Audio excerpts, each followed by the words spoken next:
All right, welcome everybody. So today I want to show you how to use the wax resist in my class as a glaze technique. So make sure you always have your area, like it needs to be over here. Like this stuff, if it gets on something that it's not supposed to, it's never coming off and it can ruin your project. So we don't want that. So you need lots of newspaper. We have an area for that. Make sure you're using the area for that and make sure that you're only using the brushes that are for wax, okay? Because they get really grody and you don't want it to be grody. So one of the ways you can use the wax, there's all kinds of different ways, but the way I'm going to show you today is I already have a layer of glaze on here. It could be dip glaze, it could be brush glaze.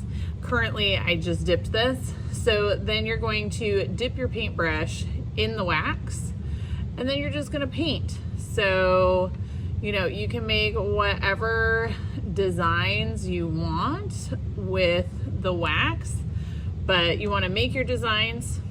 You want to rinse your paintbrush off with hot water. That'll get most of it off and make it easier to, get nice, really good brush strokes next time. And then you need to wait for this to dry. So at first it looks this white kind of snotty-ish color.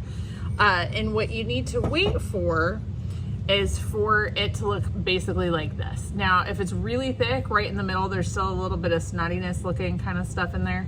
But for the most part, this is dry. So it does change significantly, right? So you can tell the difference between the wet areas and the dry areas.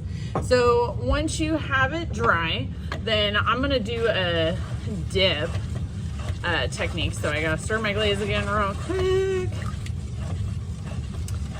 But the wax is great for resisting the glaze.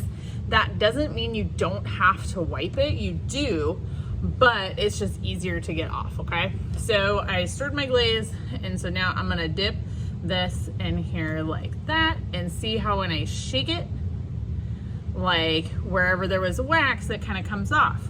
Now, if my wax wasn't thick enough, or if I get like these big drips and stuff, I still need to wipe off any little drips of glaze. So like right here, I wanna use a wet paper towel and wipe that off, right? Because it does resist it, but if it's there, then you still have to take it off. But it's pretty great for layering. So have fun, experiment, give it a try, and happy glazing. Thanks everybody.